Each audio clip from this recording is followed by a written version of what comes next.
And the Seminoles know they have to rise to the level of high expectations expected by the fans of the Garnet and Gold. Our fans love this place. They're passionate about it, and that's how it should be.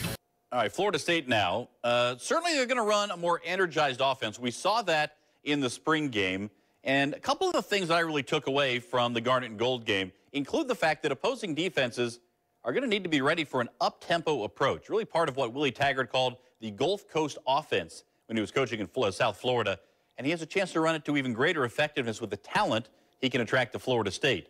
Although Taggart did admit that he kept things pretty vanilla yesterday. James Blackman looks more confident, but he still has improvements to make if he's going to wrestle the starting job away from Deondre Francois, or if it's going to fall to him if Francois can't satisfy Taggart between now and the start of fall practice. More on that in a moment. While quarterback remains a question, the Seminoles may be very deep at running back. Kalon Labron, a big game yesterday, including a 91-yard touchdown. Plus, they have Cam Akers, who led the Seminoles last year as a freshman, rushing for over 1,000 yards. He's back in the fold as well. Now, offensive line is one area that could be an issue for Florida State. Line play has been an issue for FSU the past several years, and Taggart's going to have to find a way to bridge the gap until they can get more top recruits in the fold. On Saturday night, the Garnet and Gold teams gave up a combined 12 sacks.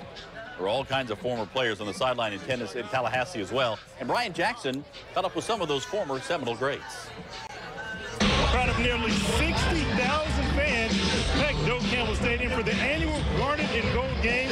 Getting the alumni involved was one of Willie Taggart's goals for this game, and he really succeeded because he had over 150 former Seminoles players here for Saturday night's game. So great that they come around and our players get to see them, you know, see the guys that play here, see the guys that help build this program, and come back and show their passion and pride for this university. And it's on our guys to continue that, what they started. They're back to, you know, playing, I guess, FSU type football. Not so much from the stars and doing all those types of things, but just guys playing for one another. The energy is a lot different.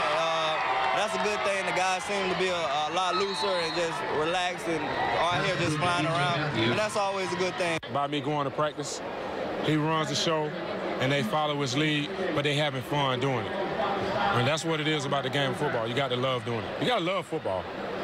It's the only sport that you practice 5-6 days a week for one game. Warrick went on to tell me that, hey, it finally feels like we're back to exactly what Florida State football is supposed to be. In Tallahassee, Brian Jackson, Channel 4, the local station. You know, another one of the big stories in Tallahassee is the situation with Deondre Francois, as we mentioned. He's still recovering from that knee injury he suffered in the season opener last year. Francois, though, was cited this past week for marijuana possession. He didn't play in the Garnet and Gold game. And it's a situation that Willie Taggart is going to have to manage between now and the start of fall practice. He's still with our football team. You know, Deondre and I, we talk. And like I told you guys, we're going to handle it internally, but he talked. He understands his responsibility as a student athlete here. And he understands my expectations and what I'm looking for, especially when it comes to our quarterback. You know, he's got to be smart about who he's around and what he's around, and make good decisions. I advise him to just make sure he's around his teammates all the time. I think both Dan Mullen and Willie Taggart will find some things to build on from this spring game. Neither will be particularly satisfied, especially on the offensive side of the ball. Neither the Gators nor the Seminoles can feel very settled right now about the quarterback position.